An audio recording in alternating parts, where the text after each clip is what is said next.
Welcome to Marin Poets Live. I'm Neshama Franklin. I work at the Fairfax Library, and I love poetry. After this program airs on TV, it will appear on the Marin Free Library website as part of a digital archive. Today we are featuring poet Michael Whitt.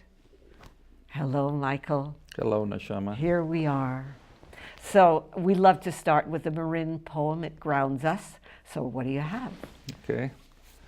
This is a poem from Olema. And there was an old ranch in Olema right across from the hotel that's gone now. The BB place at Olema. It is autumn, and the rains are late. In the canyon behind the empty house, a few obliging trees shed their yellow leaves. A family here for many years has now gone. The windows of the two-gabled white frame house are boarded up. There is no smoke from a chimney that used to wave to every early morning passerby with a hand of smoke. Now there is no sign of life. Where the hay barn was and the hired hand lived are only blanks traced in the land, dry and littered. The fog comes closer now like a shroud around the old place. The fence is down and the cows are gone, the post awry, the barbed wire concertinaed on the ground. Rank thistle grows by the road where the cows stood, solid, ruminative, smoky breathed on cold mornings, giving birth, coming and going to the barn for milking on the narrow, crisscrossing, rutted trails like memory traces worn in the hills. It's parkland now, but will it ever be more all the people's land than when it was lived on, than when the cows marked the hills, than when the smoke drifted from the chimney into the gray morning sky?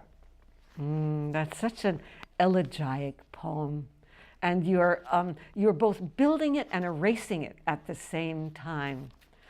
And I love to hear that. I guess you told me a little bit of Texas in your voice still after all this time in Nara. It's just sweet for me to hear the way the regional tones hang out there. I thought I'd gotten rid of it. No, you don't get rid. It's like your heritage. I know. But it's beautiful because it sounds very ordinary. You know, it sounds like you're just describing it, but it's deep poetry at the same time. When you say that about my accent, it reminds me of a line by Robert Creeley, and I have that feeling about my background, Arkansas and Texas, that it's in me like a hill. Yes, indeed. And, let's have another poem. Okay. This poem is about Alexander Wilson, and he was the first bird artist before Audubon, and less well known, but he came from Scotland to America searching for freedom and democracy. A Walk with Wilson. And the quote is from the governor of New York. I would not give $100 for all the birds you intend to describe, even had I them alive. I walked this morning to see if I can get a poem, as Ray says about painting. Overcast and windy, a feathery day. Fields covered with flowers, countless blue eyes of wild flax. Watch me pass. Scattered low in the grass, poppies, goblets of royal orange. Flared vases of the harvest lily and wild gentian, hot pink in the worn yellow field. To my back, Black Mountain, squat and powerful, crouched to spring. Three peaks watching curiously from a distance as if to identify me. And the long arm of the bay probing the land, fingering it as I move away through waves of grass. From every grove of bay comes the song of the warbler, named for Alexander Wilson, America's first painter of birds, not the arrogant Audubon. Paisley weaver, organizer, teacher, and poet, who thought America's birds could distract his countrymen from commercialism and turn their passion to beauty and song. He was wrong. And now I hear the warbler in the skull cap of black sing from its solitude unseen. I clump through wet grass, cream cups, and Chinese houses, past birds with the deep blue of the sea thrown over their heads and shoulders, clasped at the throat. Goldfinches and meadowlarks, skylarks and savanna sparrows, of fortune in color and sound. Past scat of bobcat, follow cow and deer trails, an old road that now goes nowhere. And that's, I love you slipped in that rhyme. He was wrong. like a little piece of percussion in a very expansive and dreamy poem. But it was so interesting the way the birds didn't show up at first. It was that those rich flowers, that goblet of poppy, and then the unseen bird. And then all of a sudden you were surrounded by them. Were you really surrounded by them, or did you just bring them the way you brought Wilson to you? Well, I climbed up higher, and then you got the bluebirds and so forth that you didn't see down lower. You took us on a journey, a delicious journey. That was at Tokoloma. Thank you. And I think we mentioned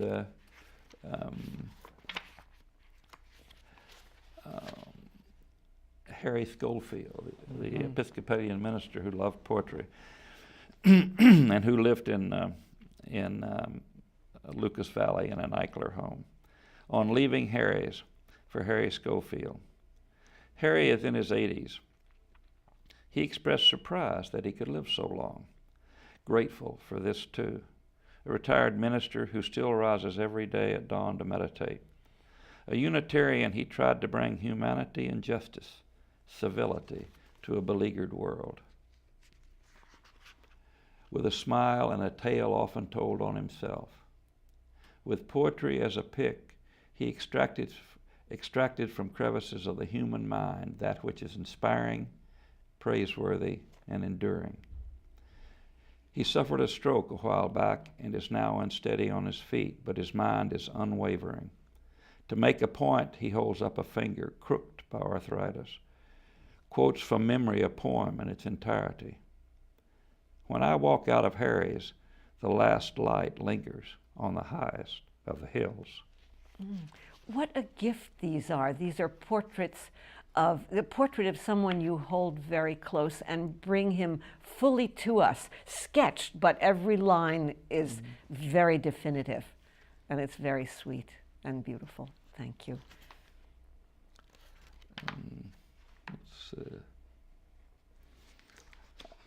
I'll read a poem about Calistoga. That's not Marin, but it's close, and a lot of people from Marin go to Calistoga. We can go as far as you want. And we often went there. The new spa, where once we went to bathe at a quiet, run-down spa, there is now a new motel lacking the charm and grace, imbuing the old, well-used place. It's the same with everything we discovered when young. Time has brought not age, but renovation. The old replaced, the brassy new sign hung.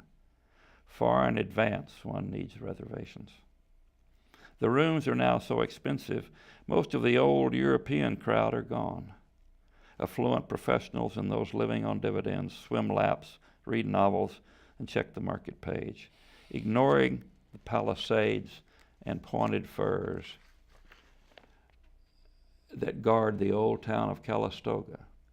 Steam from hot springs still commingles with fog, but the gliders no longer sail silently above. I miss the sound of motors. I don't know why. They drew them down the runway and into the sky. I didn't know about the gliders. Was that an entertainment of Calistoga folk? You'd go up in a glider, they'd let you loose, and then you could sail? It's that airport, that's right in the center of town. And they had a little old open cockpit plane that pulled gliders into the sky, and then you would look up and silently they would be floating over. Yes, that's it was amazing. A wonderful. Yeah. When I was in Calistoga, there were, this was a long time ago, there were all those Russians wearing gold chains and the women in very high heels and very little else. It was wonderful. Yes, and you heard all of those languages around the pool yes. and everything. Yes. And then a poem about 9/11 that was written from Glacier Point, Yosemite. 3,000 feet below the valley, 3,000 feet below, the valley withdraws into itself. Tiny lights announce the night. The granitic crest of the Sierra humps and rolls to the east in the pale afternoon sky under a white shell moon. A man lies on overhanging rock and peers into the well of dusk. Sightseers photograph him. A boy runs to the railing, stands on tiptoe, gazing down. His mother calls him to come. She calls again, and he turns to her. "Are we higher than the Empire State Building?" He asks. "Yes," she answers. "Than the Twin Towers?" Whew. One of the things I love about these poems is that they're kind of vernacular. That it's kind of like you're going to tell me a story of something you saw that really grabbed you. And again, there's deep poetry in there, but it's very accessible. And I love that. Thank You know, it doesn't have the poetic tone. The what? The poetic tone, you know. So you can weave what's out there with what's inside, and they come out a piece. Yeah, that's actually, I've stated that as my technique. Well, good. This is still summer evening. Slowly the light begins to congregate in the west. The clouds file east like gulls, disappearing. The land grows dark. The creek and head of the shallow bay hold the light like a loose rain of quicksilver on a dark neck, and the sky turns paler and paler sapphire. The thrushes sound last in the deepening green dusk. Their arresting single note, followed by a rivulet of liquid falling song, draws down the night. The bat, soul-like, hungry, begins to flit, long-winged, open-mouthed, on the night. Venus in the teeth of the lion shines like the shepherd's star, and slowly in the south the scorpion begins to crawl up into the sky, its red heart pulsing with ominous portent, its starry-tailed poised. I didn't know Venus was in the teeth of the lion. That I will never be able to look at the sky without that image coming to me. I love the long, slow resting into twilight and darkness. I mean, there's a lot of patience and a lot of listening and a lot of gathering and an offering for us. So thank you. This is Black Mountain Burn. Black Mountain, as you know, is an iconic hill in West Marin. Mm-hmm. And this was written for someone who had recently been divorced. One shoulder of the mountain was burned that summer. 2 pale tracts of dead grass marked the fire truck's ascent to the black burn scar. After the first rain, the old tire tracks and the charred hillside, christened by fire, were the greenest parts of the whole mountain. Whew, a gift, an amazing gift.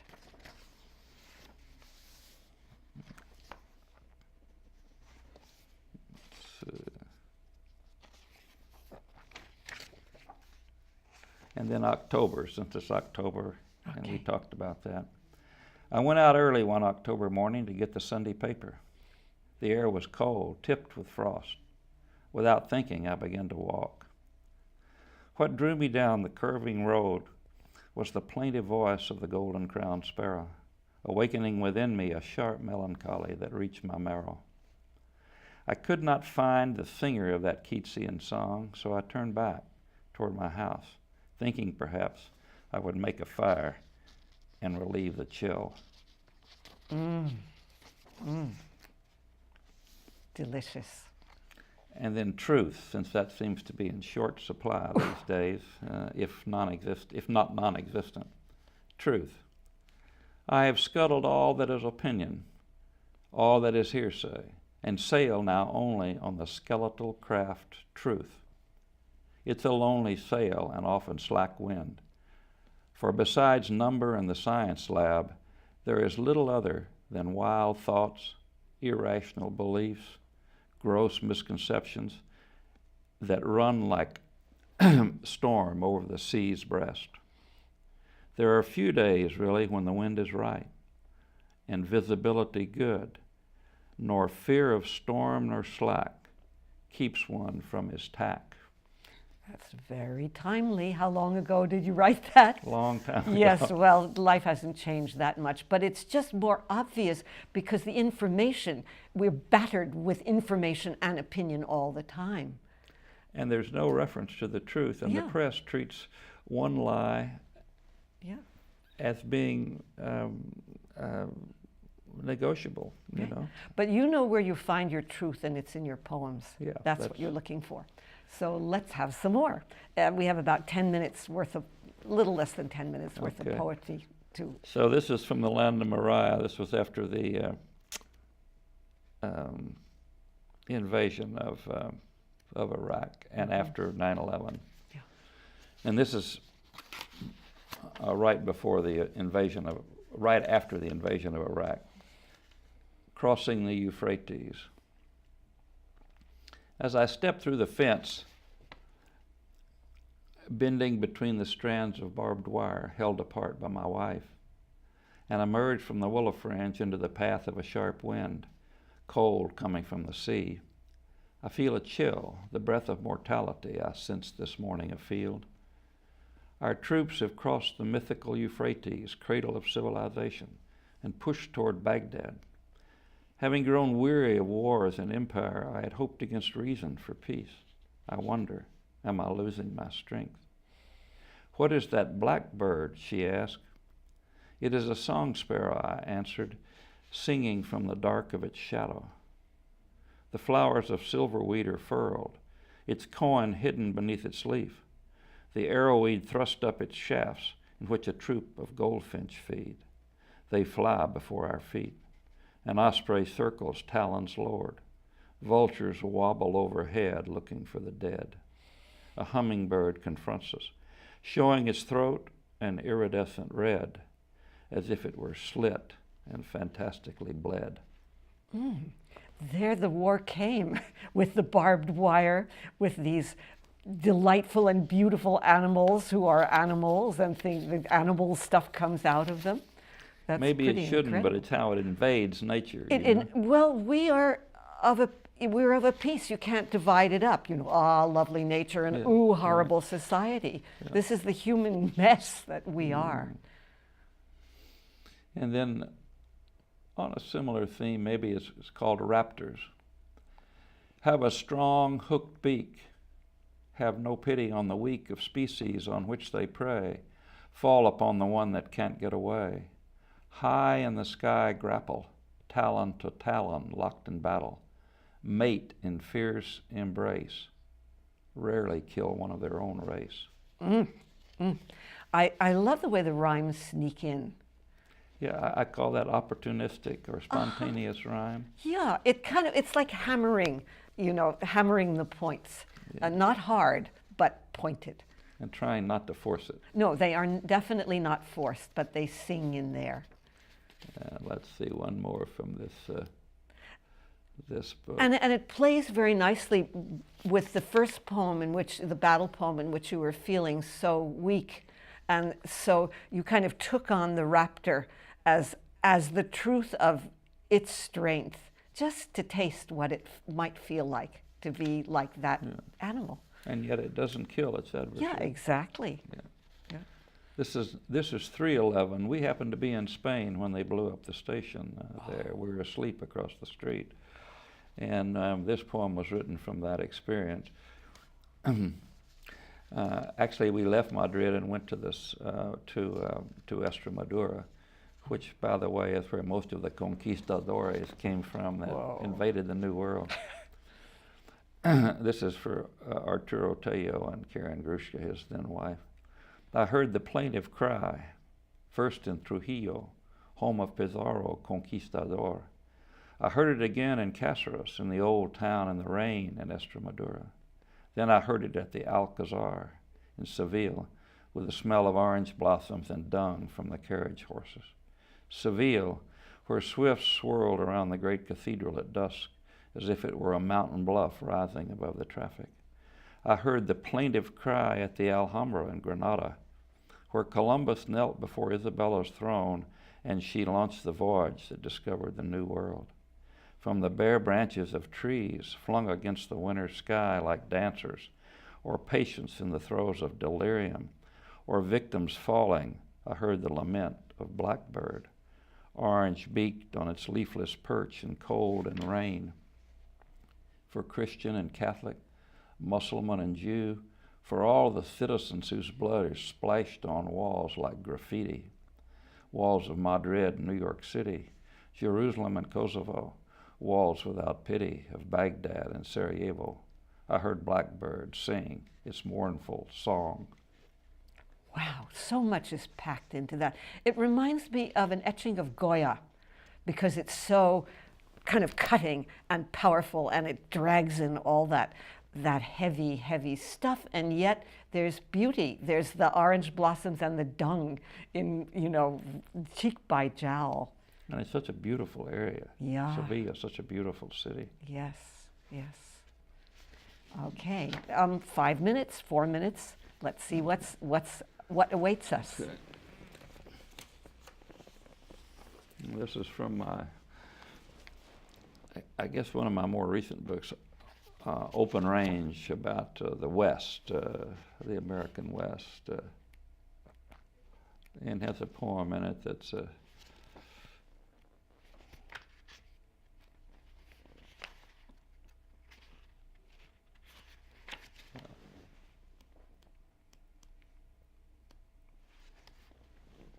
it's this one.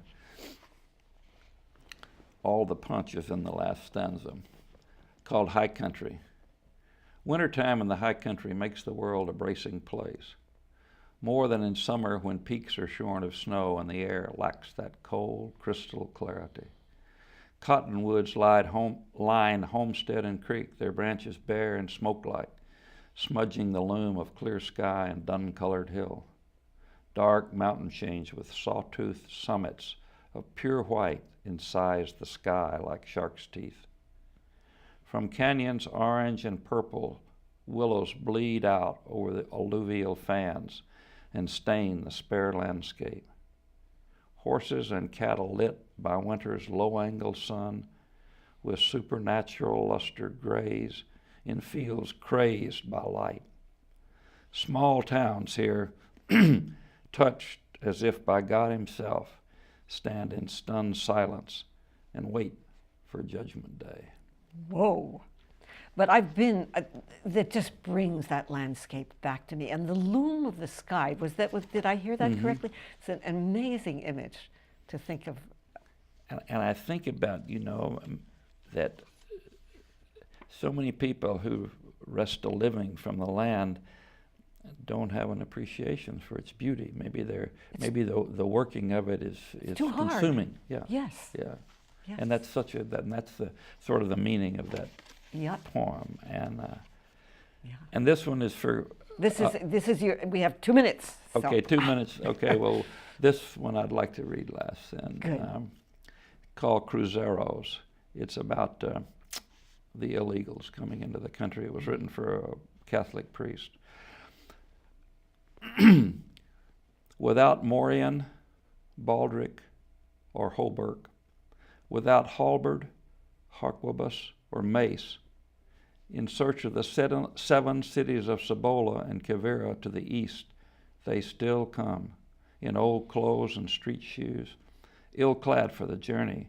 More than 4.5 centuries later, without proper attire, they come on foot for work. Not as conquerors, but as cruceros. They come to El Norte, their frontier, in the horse tracks and footsteps of Coronado, Oñate, and fathers of the Order of St. Francis of Assisi, crossing the line La Linea illegally, looking once more for cities of great wealth, not to plunder but to work in, not to enslave, but to work like slaves for low wages to send to their families.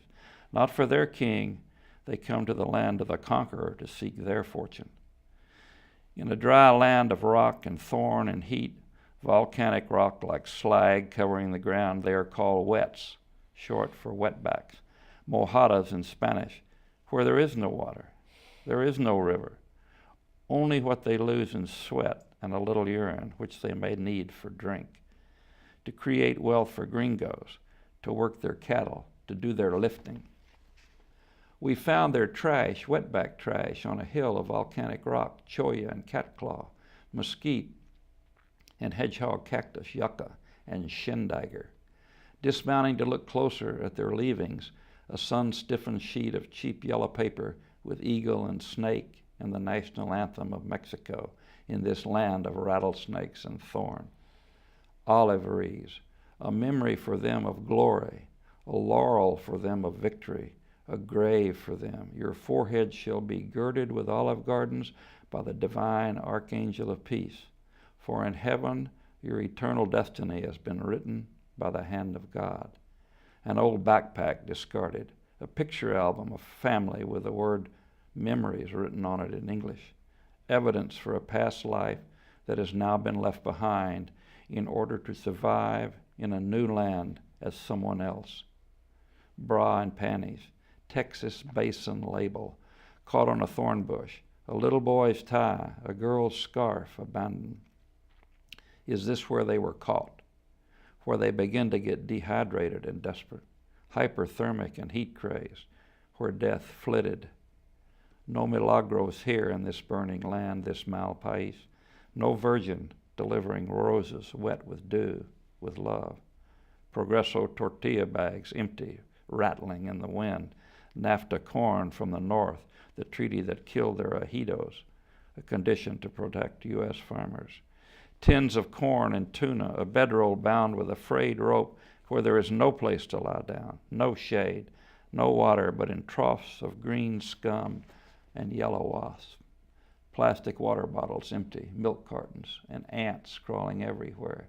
More old blankets, a pair of red tails crying their high-pitched cry like a whale. Migra, helmeted and goggled, armed, on foot, on four-wheeler, on horseback. There is no place to go, no place to run. O Mary, Mother of God, have mercy upon us. Oh, have mercy upon us indeed. What a journey, what a paradox. You start on high and end up, deep and low and messy and sad and magnificent. We're done. But I never want to be done with your poetry, Michael. Thank you so much for being with us. It was a pleasure. Okay.